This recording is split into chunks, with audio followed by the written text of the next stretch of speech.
Hey y'all, Big Tim here. Thanks for tuning in for another episode of Old School and Bass with Big Tim. Today we're going to do something a little bit different. We're going to do a swimming pool test for different various Choppos, Whopper Ploppers, the Ploppin style baits. What started this was the other day, we had some clearance Choppos at work. And this is the Berkeley Choppo. And I'm really impressed with this bait. The way it looks, I wish it was a little more yellowish, but that's okay. The hooks are super sharp. They're the Berkeley Fusion 19, I think it's called. But these are really good hooks. I'm super impressed with it. So we're going to put this on and try it out versus Whopper Plopper today. This is the 130 version. No, this is the 120 version. I don't have a 90 version, although I am looking at ordering one. And if I do order it and get it in, I will be sure to bring it back out and do another test with it.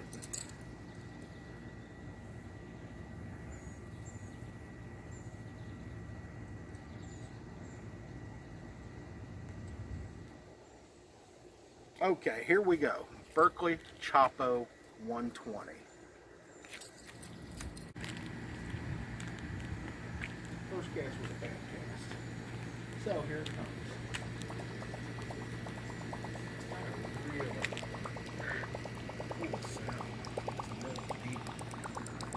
And I also noticed the bait kind of shimmies from side to side.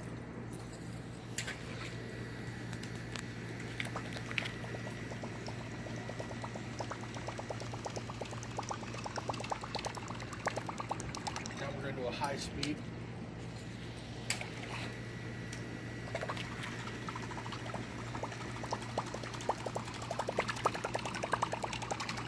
Definitely sounds better at a lower speed.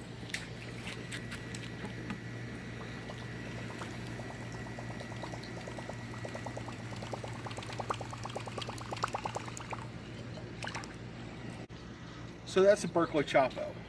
Like I said, the hooks are really sharp, which is nice. They look fairly beefy. We won't know until we get some big fish on. But I noticed the tail section here is more rigid plastic, so you won't have to worry about it giving you problems in hot weather and maybe collapsing over. But that's the Berkeley Choppo. Super impressed with it. Now we're going to compare it to the Whopper Plopper 130. They're very similar in size. This one actually seems to put out a smaller profile because of the taper. And you notice the difference in the tail section? The tail section actually helps to eliminate the hook catching on the chopper blade. So those are some major differences in the Whopper Plopper versus the Choppo. Another thing, the Whopper Plopper actually has a split ring to tie onto, which is kind of nice because it gives it a little bit more freedom, range of motion. I probably will put a split ring on the Choppo. Obviously the Choppo, I have not put my standard red hook on like we always talk about because it's brand new. I haven't even casted it other than in this pool. I have not used it for fishing purposes. So here goes the Whopper Plopper 130. Now, one thing I noticed is the Whopper Plopper seems to be a lot heavier. Okay?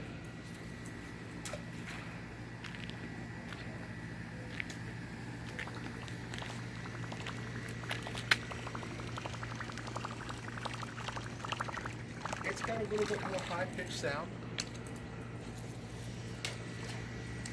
Still sounds cool, but not quite as brief as the Choppo. I also don't see any front shimmying, whereas the Choppo used to shimmy. Here we go for a fast retrieve.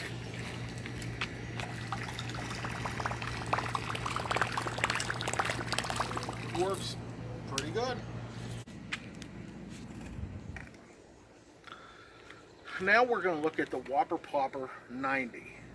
And I've been catching a lot of fish on the Ohio River with this thing. You know, this is what I'm going to use if I'm searching for those 12-inch fish.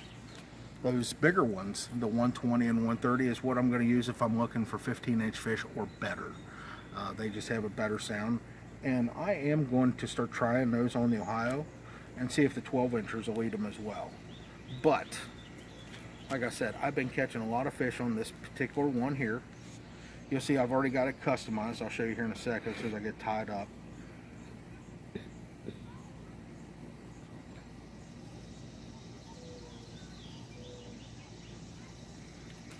This one we've already got it customized with a red hook and a feathered treble. I really believe in that feathered treble. It seems to help get a few more bites. This is some copper wire. I was playing with a hack that I believe it was David Dudley was talking about, to try to help eliminate the hook coming back and hitting the chopper blade. But I'm actually going to be taking that off soon. So this is the Whopper Plopper 90. And like I said, I have been catching a lot of fish on it. This one is my favorite. You'll notice everything you see so far is bone.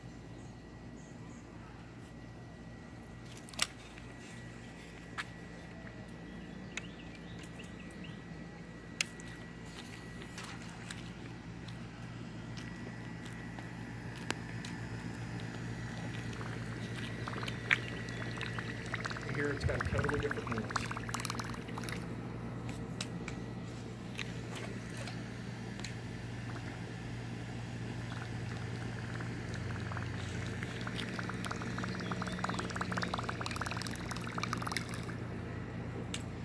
There's some fast retreat.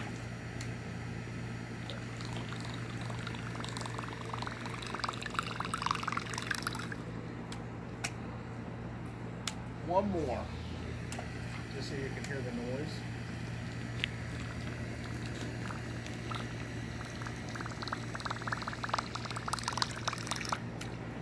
Alright, that's the Whopper Plopper 90. Again, I think it's better suited when you're looking for smaller fish, when you're fishing a highly pressured situation. It does do its job. So another one that I bought, and I've already got it tied on this other rod. This is the Whopper Plopper 75. You can see it's shorter and still a bigger profile, wider profile like the 130, and it's got a bigger tail like the 130. This one's already been customized. I got my red hook on there and feathered treble. And you'll notice it's a smaller length bait, but it still sounds pretty tough.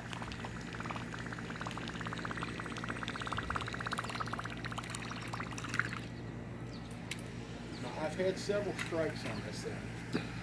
I used it this past week on the river, but I didn't catch any fish on it. I also only caught one fish on the Waffle Choppin 90.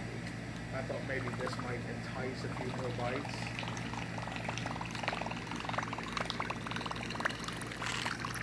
But it didn't seem to do the trick. I think maybe the Ohio river bass might be intimidated by that fatter profile. But I don't know. I'm going to keep doing it because, like I said, I was getting several bites with it. They just weren't committing. And, you know, that may be because of color. I know that most of the time I use bone, and bone has worked out very well for me. But I tried a black one this past week because, like I said, they just weren't fully committing to the white one. So I put a Whopper Plopper 90 in black. Now this dude, I tell you, it just doesn't seem to want to work right, and I'm going to tinker with it. I had some Whopper Plopper 130s that also didn't sound right, and I ended up having to put a bell sinker. That's a 16th ounce bell sinker that I put on the tail hook that made them ride deeper in the water, and they made them sound tough and mean again. So that's another customization for me. This thing just didn't, originally, like the white one, the bone one, when it would be in the water, it would float up to its eyeballs. Okay, these guys, they were floating up to about here. And so I noticed that they weren't sounding the same, so I put that extra weight on, and that made a difference. Now, I tried attaching an extra weight to this the other day, and it did not make a difference, so I went ahead and pulled it off. I don't know what I've got to do to make this one work correctly, but I am going to be playing with it here in the pool shortly. But what happens, of course, the bone one that I have is one of the really old ones. I've probably had that for about 4 years maybe, and before the Whopper Plopper really got super popular. And this one was after they got super popular, so they may have changed the process a little bit, and maybe it's the cup in the rubber tail, because you can see this is a lot more rubbery. But what happens with this dude, on the end of a long cast, it seems to sound okay. The closer you get, the less you hear it. It's not as loud. Also, at the end of a long cast, it seems to twist on itself.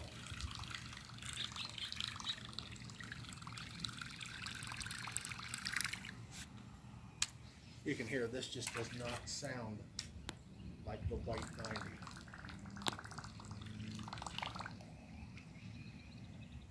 See how it's rolling?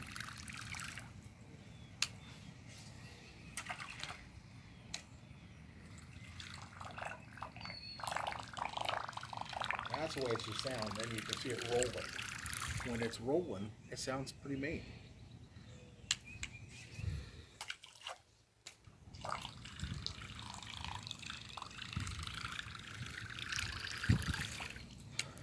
But like I said, we'll be tinkering with this, and once I figure it out, I'll film for you guys and show you what I did to make it work correctly. I'm sure it's just a quick, easy adjustment, whether it's adding weight. You can't take weight away, but I guess you could put lighter hooks on or something like that. I don't want lighter hooks, but we'll get this figured out. So a lot of people want to know about the setup that we use to throw the Whopper Plopper. So this is an old medium heavy Vendetta, Abu Garcia Vendetta. I actually won this rod years ago for some reason. I don't remember what it was. I think it was Angler of the Year or something. But I've loved this rod for a lot of different things. This Vendetta is a very good swim jig rod, but also it is great for the Whopper Plopper because it has a lot of backbone, but it has enough tip to cast these baits. It casts the 90. It could be a little lighter to cast the 90 because the 90 is a light bait, but for the 130s, this is really a good rod to throw. Now, as far as the reel goes, this is a ducket reel that I won a few years ago, and it's a 7-to-1 gear ratio, and I think that's what you need when you're throwing a Whopper Plopper. Some fast to retrieve, 7-to-1, maybe even an 8-to-1 gear ratio. As far as the line goes, I use braid. You know, let's face it, these Whopper Ploppers cost a pretty good amount of money, and you know, you don't want to lose it in a tree, because let's face it, with the weight of these baits, they're easily casted in places they don't want to go. I had one the other day, a fish blew up on it. When I jerked back, the lure went way up in the tree behind me, and thanks to having braid, I was able to get it out. Now, as far as braid that I'm using, 30 or 40 pound braid. Now, as far as the style of this, I have no idea. This is some cheap braid that I won. I do like the Suffix 832. I'll probably be putting that on this rod, maybe even today. But 30 or 40 pound braid is what you want to use.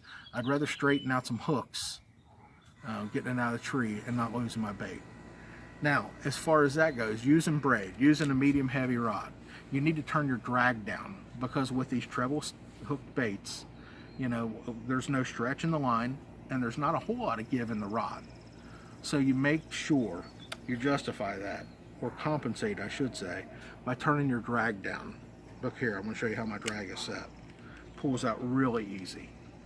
That way those fish can fight and take line without ripping the hooks out of their mouth, because that's what happens. A lot of these fish will get skin hooked, and if you have the drag too tight, they'll fight and thrash and jerk and everything else, and rip those hooks out.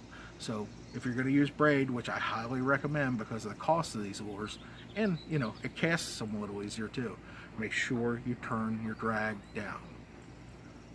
So until then, thanks for tuning in. Hope to see you on the water. And remember, if you haven't subscribed already, please do so and share with all your friends. And we'll see you next time.